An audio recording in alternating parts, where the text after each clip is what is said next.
Le corté el pene con un cuchillo de cocina y se lo metí en la boca. Lo sostuve ahí hasta que dejó de respirar. Mi padrastro murió ahogado con su propio miembro mientras yo lo miraba sin pestañear. Y cuando la policía llegó, cuando vieron la escena, cuando leyeron las cartas que dejé explicando los 11 años que ese hombre me violó desde los 6, 3 oficiales se salieron para llorar y cuando volvieron, uno de ellos me puso la mano en el hombro y dijo, deberías saberlo, hecho hace años. No me arrestaron esa noche, me llevaron al hospital, y al día siguiente, cuando finalmente me procesaron, la sala de la comisaría aplaudió cuando me sacaron. ¿Sabes cómo se siente estar tan cansado de ser violado que cuando tu abusador intenta hacerlo una vez más, algo en ti simplemente dice no más y tus manos actúan antes de que tu cerebro pueda procesarlo? Tomar el primer objeto que ves y usarlo de la forma más brutal posible porque 11 años de dolor se condensan en un solo segundo de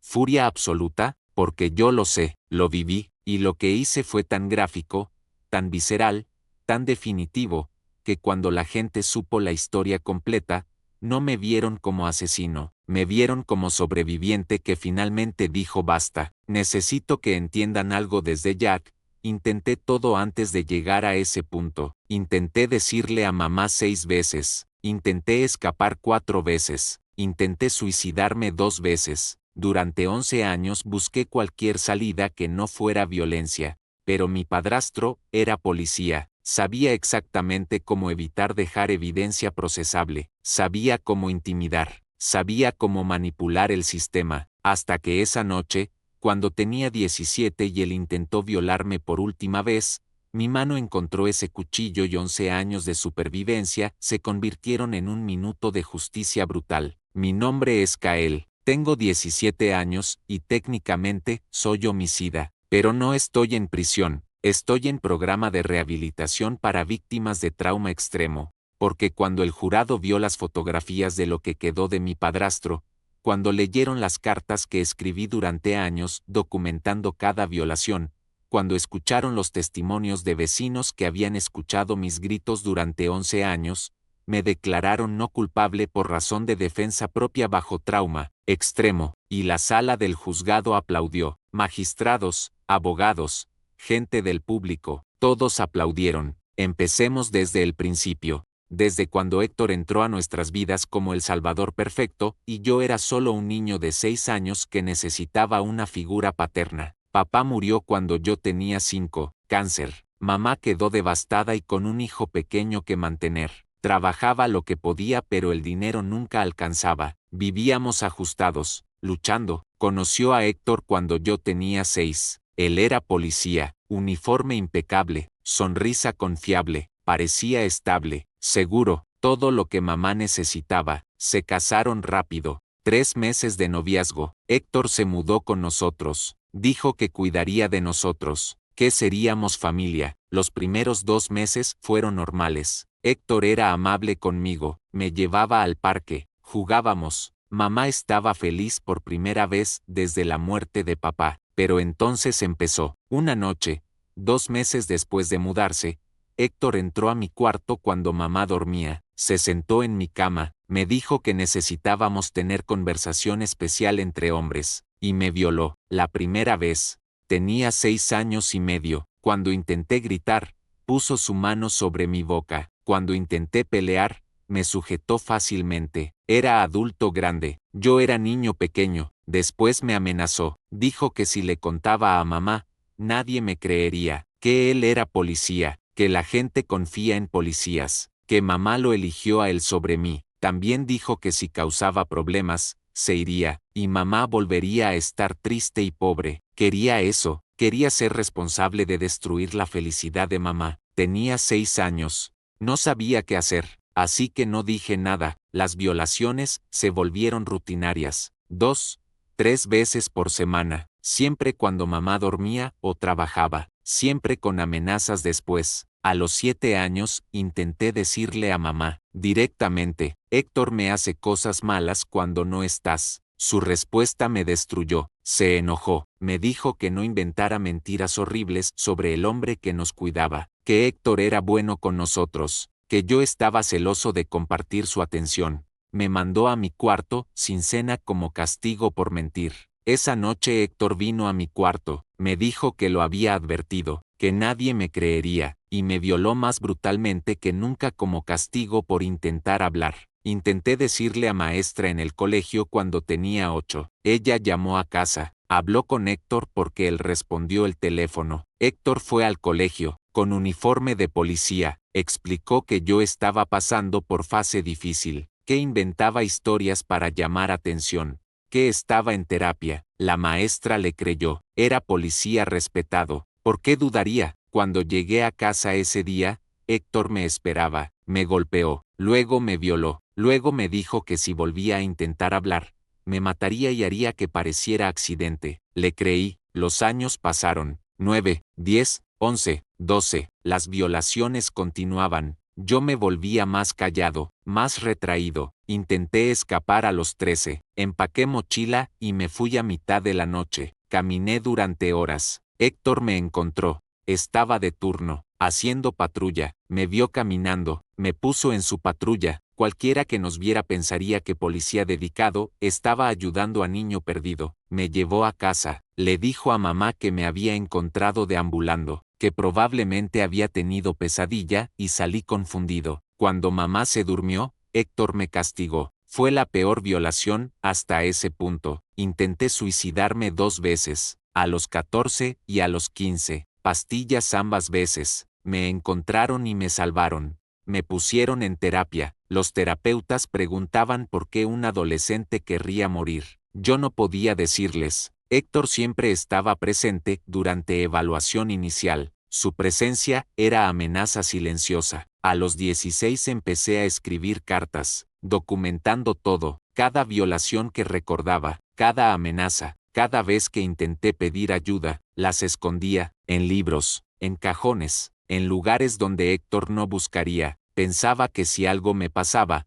al menos habría registro. Escribí 132 cartas en un año, una por cada violación que pude recordar claramente durante 11 años. Algunas eran vagas porque los recuerdos tempranos eran borrosos, otras eran detalladas porque el dolor era reciente. También empecé a planear, no escape, no suicidio, sino cómo defenderme si volvía a intentarlo. Héctor era grande, fuerte, entrenado. Yo era adolescente flaco, no podría pelear directamente, pero podría usar arma, algo afilado, algo que compensara diferencia de fuerza. Empecé a esconder cuchillo de cocina en mi cuarto, pequeño pero afilado, envuelto en trapo debajo de mi colchón. No planeaba usarlo activamente, era más como seguro. Si Héctor intentaba violarme y yo no aguantaba más, al menos tendría forma de detenerlo. 2 meses después de empezar a escribir las cartas, 2 semanas después de esconder el cuchillo,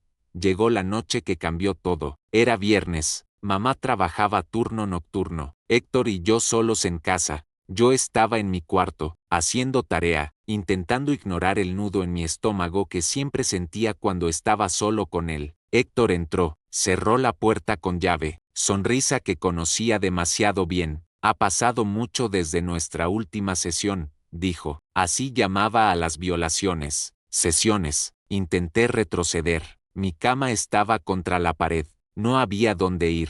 Héctor se acercó, empezó a desabrocharse el cinturón, y algo en mí se rompió. No fue decisión consciente, fue instinto de supervivencia condensado de 11 años. Mi mano fue debajo del colchón. Encontró el cuchillo, lo saqué. Héctor se rió. ¿Qué vas a hacer con eso? ¿Apuñalarme? Soy policía, me entrenan para desarmar gente. Dio paso hacia mí, y algo en su expresión cambió. Vio mi cara, y creo que por primera vez en 11 años, se dio cuenta de que yo ya no era niño aterrado de 6 años. Era sobreviviente de 17 que había llegado al límite absoluto. Intentó agarrar mi mano, el cuchillo. No lo logró. No voy a detallar exactamente qué pasó después. Solo diré que el cuchillo conectó, no donde planeaba. Fue instintivo, caótico. Corté sus genitales, completos. El cuchillo era más afilado de lo que pensaba. Héctor gritó, un grito que nunca olvidaré. Cayó, sangre por todas partes. y entonces mi cerebro se apagó. Entré en modo automático, recogí lo que había cortado, y se lo metí en la boca mientras gritaba. Lo empujé profundo, con ambas manos.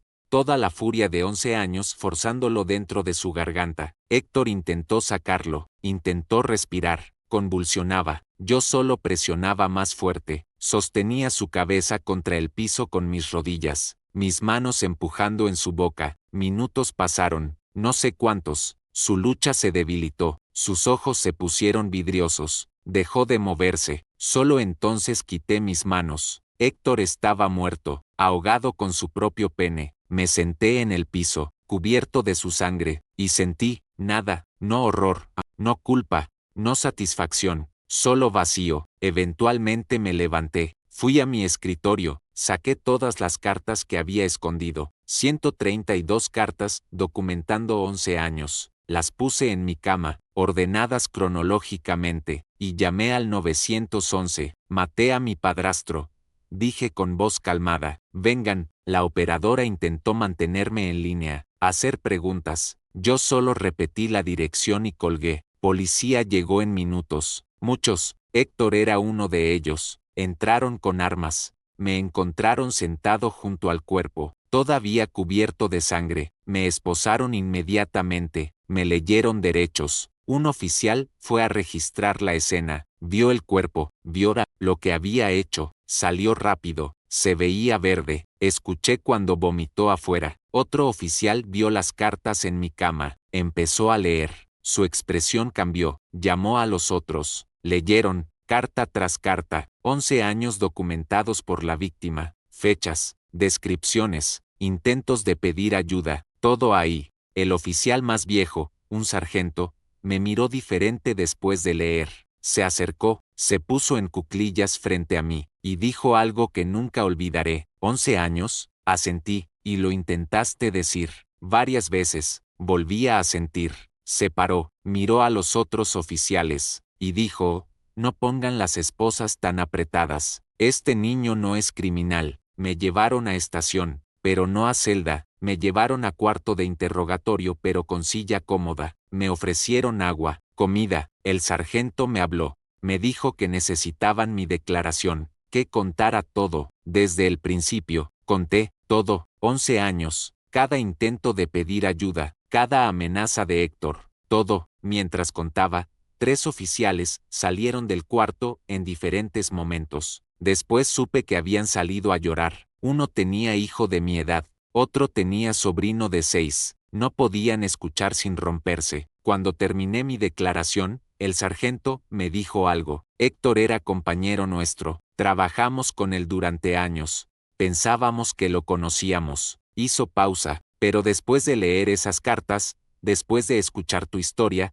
me alegro de que esté muerto. Deberías haberlo hecho hace años. No me arrestaron esa noche. Me llevaron a hospital. Evaluaron lesiones. Había muchas. 11 años de abuso dejan marca física. Al día siguiente me procesaron formalmente. Tenían que, era homicidio. Pero cuando me sacaron de la comisaría para llevarme a corte, la sala donde trabajan todos los oficiales, la sala llena de policías que habían sido compañeros de Héctor, aplaudió. Aplaudieron, por matar a uno de ellos, porque después de leer mis cartas, de ver evidencia médica, entendieron que Héctor no era compañero, era monstruo con placa. El caso fue a juicio. Fiscalía tenía que procesar. Era homicidio brutal. La escena era horrible. Forense describió causa de muerte como asfixia por obstrucción de vías respiratorias, pero defensa presentó las cartas, las 132 cartas. El jurado tuvo que leerlas, todas. 11 años de niño, documentando su propio abuso porque nadie lo escuchaba. También presentaron evidencia médica. Exámenes mostraban daño físico consistente con años de abuso sexual. Testimonios de vecinos. Varios dijeron que habían escuchado gritos de mi cuarto durante años,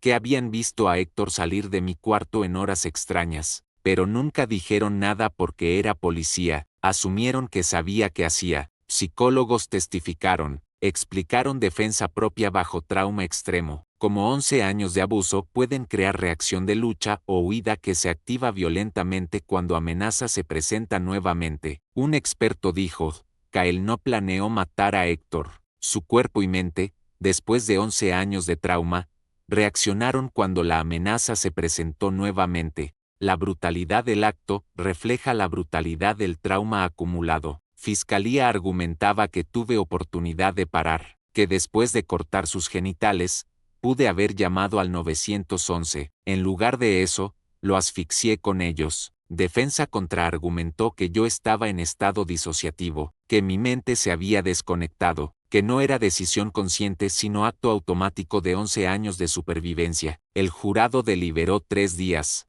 Veredicto: no culpable por razón de defensa propia bajo circunstancias de trauma extremo. Cuando la jueza leyó el veredicto, la sala aplaudió. Jueza golpeó mazo pero no fuerte. Dejó que aplaudieran. Cuando se calmó, la jueza dijo algo que quedó en todos los periódicos. Señor Kael, lo que le hizo a Héctor fue brutal. La escena fue una de las más gráficas que he visto en mis 20 años como jueza. Pero después de leer sus cartas, después de entender que durante 11 años fue víctima de violaciones sistemáticas por hombre que debía protegerlo, después de saber que intentó pedir ayuda 6 veces y nadie lo escuchó, no puedo en buena conciencia llamarlo criminal. Es sobreviviente. Me sentenció a tratamiento psiquiátrico obligatorio, no prisión, tratamiento. Estoy en programa especializado para víctimas de trauma extremo. 3 años obligatorios. Llevo 6 meses. Es difícil, porque mi cerebro no sabe cómo procesar. 11 años aprendiendo a sobrevivir y disociar.